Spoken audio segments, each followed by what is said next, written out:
Hai sahabat pencari informasi BPJS Kesehatan. Berikut ini saya akan share ada beberapa hal yang sering terjadi bagi orang yang ingin mendaftarkan BPJS Kesehatan segmen mandiri. Jadi memang persyaratannya sudah benar, tetapi ada beberapa hal yang kadang bermasalah pada data-data tersebut. Oke, di video kali ini saya akan membahas lengkap apa saja permasalahan atau kendala-kendala yang sudah sampai di kantor, persyaratannya itu sudah lengkap, tapi ternyata ada hal-hal yang masih tidak sesuai. Seperti apa penjelasannya? Ikuti video saya sampai selesai. Yang pertama, biasanya ada anggota keluarga yang sudah meninggal tetapi tidak melaporkan ke Dinas Catatan Sipil dan buatkan surat akta kematian atau melaporkan supaya datanya dihapus dari kartu keluarga.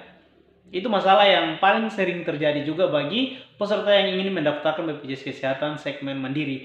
Kenapa harus melaporkan ke Dinas Catatan Sipil untuk menghapus data tersebut peserta yang sudah meninggal? Karena sistem pendaftaran BPJS Kesehatan segmen mandiri itu tidak bisa mendaftarkan satu orang pada kartu keluarga. Misalnya begini, di dalam kartu keluarga ada 5 orang dan Anda ingin mendaftarkan satu orang saja, itu tidak bisa. Semua anggota keluarga yang berada dalam kartu keluarga yang belum terdaftar sebagai peserta BPJS Kesehatan, semuanya akan didaftarkan. Artinya jika ada yang sudah meninggal kemudian datanya belum dilaporkan untuk dihapuskan dari sistem, maka yang sudah meninggal tersebut pun akan ikut terdaftar. Nah itu, makanya yang saya mau sampaikan yaitu bagi anggota keluarga atau ada yang sudah meninggal dan Anda berencana untuk mendaftarkan BPJS Kesehatan segmen mandiri, sebaiknya ke catatan sipil dulu, Dinas Catatan Sipil, dan laporkan supaya bisa dihapus dari sistem. Yang kedua, biasanya peserta sudah datang dengan persyaratan yang lengkap, tapi setelah dicek di sistem, ternyata ada peserta yang sudah terdaftar sebelum dia menikah. Misalnya begini, jadi dia datang untuk mendaftar BPJS Kesehatan dengan keluarganya yang baru sekarang setelah dia sudah menikah. Setelah berkasnya dicek, ternyata dia sudah terdaftar sebagai peserta mandiri pada kartu keluarga sebelumnya, kartu keluarga waktu dia masih berada dengan orang tuanya, dan dia ada tunggakan. Artinya iuran pada kepesertaan BPJS mandiri mereka yang sebelumnya dengan orang tua itu, mereka belum melunasi tagihannya sampai dengan bulan atau waktu dia mau mendaftarkan BPJS Kesehatan segmen mandiri untuk keluarganya yang baru, begitu. Oke, jadi karena sudah satu kartu keluarga, makanya data yang ada secara keseluruhan pada kartu keluarga itu tidak bisa diproses kecuali tagihan pada data yang sebelumnya itu harus dilunasi dulu, begitu. Sementara untuk melunasi tagihan pun kan itu tidak bisa melunasi per orang. Jadi misalnya di kartu keluarga sebelumnya itu dia terdaftar 5 orang, otomatis untuk bisa memproses datanya yang terbaru ini, dia harus melunasi tagihan sebelumnya, ya harus membayar total 5 orang itu yang sudah didaftarkan. Tidak bisa membayar tagihannya sendiri saja. Seperti itu ya.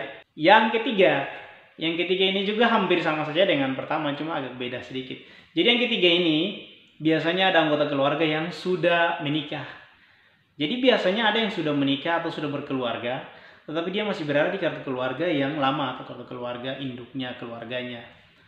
Nah, seperti penjelasan yang pada yang pertama tadi, yaitu untuk mendaftarkan BPJS Kesehatan kan kita tidak bisa mendaftarkan satu anggota keluarga dalam satu kakak saja. Secara keseluruhan semua akan didaftarkan. Bagaimana jadinya jika dia sudah berkeluarga, terus kita daftarkan dia, kemudian untuk membayar iurannya itu kita yang membayar. Kalau menurut saya ya wajar-wajar saja, tetapi ini bicara soal uang. Jangan sampai nanti di kemudian hari ada hal-hal yang tidak diinginkan. Mendingan dipisahkan saja kartu keluarganya, supaya untuk pendaftaran BPJS Kesehatan dia sudah terpisah dari kartu keluarga.